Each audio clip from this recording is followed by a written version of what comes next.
Should you buy the Nintendo Switch 2 or the Steam Deck OLED? These are two of the best gaming handhelds you can buy in 2025, and honestly, whichever you pick, it really comes down to personal preference.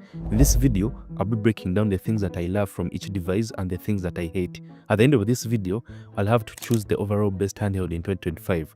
So if that interests you, make sure to like this video and subscribe to the channel if you haven't already. Picking between these two devices is a dilemma that most people have. As different as these devices might be, they are comparable devices. They are both meant to be easy to pick up and use. They've got great screens and good performance. You can expand the storage via SD card slots and all that, and you can dock them both to play on your TV. But honestly, that's kind of where the really obvious similarities end.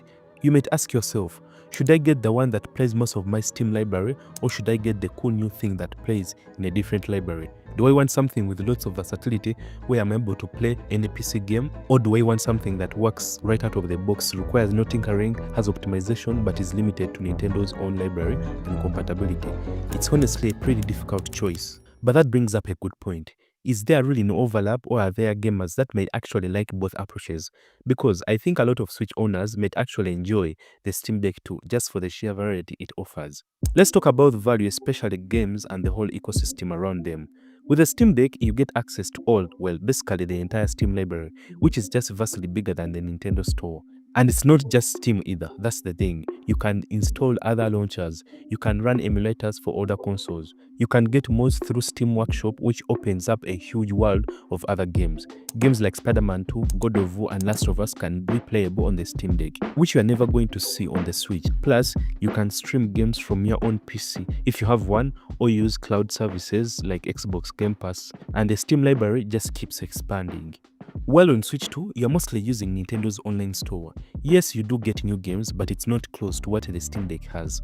And the price of these games, kinda expensive in this economy. I'm talking about 60 to 70 bucks for each game, which is insane compared to like $30 on the Steam library. However, the absolute killer of the Switch 2 are the Nintendo exclusives. People love their exclusives. Games like Zelda and Mario Kart for millions are just must-haves. The Switch 2 also plays original Switch games, so keep that in mind.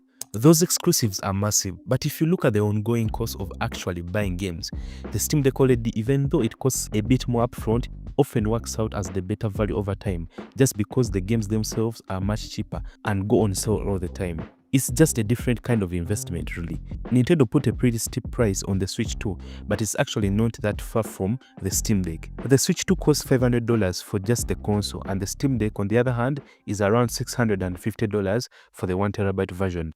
Let's talk design and comfort. Picking these both up, the first thing I immediately noticed is the size difference. They really go different ways here. Switch 2's design is pretty innovative. It feels so sleeker, definitely less clunky. It's thin and lighter than the Steam Deck OLED. And those detachable Joy-Cons are back, but with a new magnetic system, making instant two-player split screen super easy. It's got a built-in kickstand, which is great for playing on table. The Steam Deck, on the other hand, is bulkier, but most of that bulk comes from these really well-sculpted grips on the back.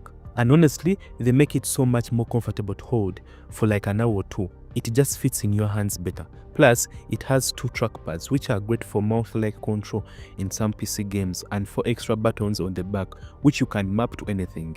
And one other thing, the Steam Deck's front-firing speakers are way better. They are louder and have more bass than the Switch 2's bottom-firing ones. However, the Steam Deck lacks detachable controllers, a dock in the box, and a kickstand built in. When it comes to the displays, this is where we see one of the biggest upgrades from both the Switch 2 and the Steam Deck OLED.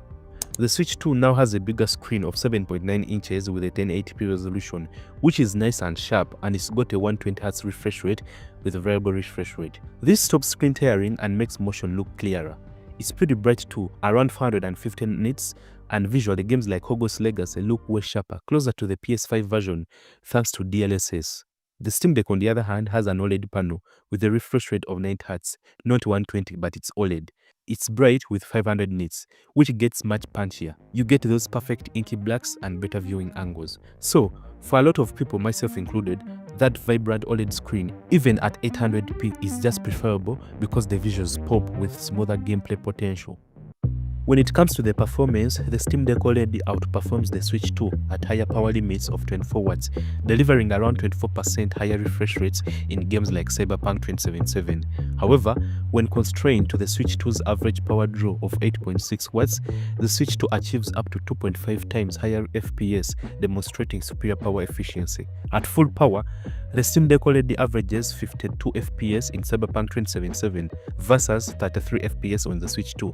Under an 8.6 watt power limit, the Switch 2 delivers up to 3 times the performance of the Steam Deck OLED in titles like Cyberpunk 2077 and No Man's Sky, attributed to efficient DLSS upscaling and SoC optimization. The Switch 2 uses DLSS to upscale from lower internal resolution, especially in Hogwarts Legacy, resulting in clear image clarity and more stable 30 FPS performance, whereas the Steam Deck OLED upscales from 480p to 720p using FSR 3 and exhibits more frame time spikes. In Kunitsugami, Path of the Goddess, the Switch 2 outputs a sharper image with DLSS upscaling from 360p to 720p, while the Steam Deck OLED struggles to push higher settings. Conversely, in less optimized games like Wreckfest, the Steam Deck OLED can achieve 720p with better textures and lighting, surpassing the Switch 2's 540p output. Despite the Switch 2's higher resolution and refresh rate, real-world performance differences are often subtle, with both systems capable of running demanding titles, though the Switch 2 benefits from console-tailored game versions.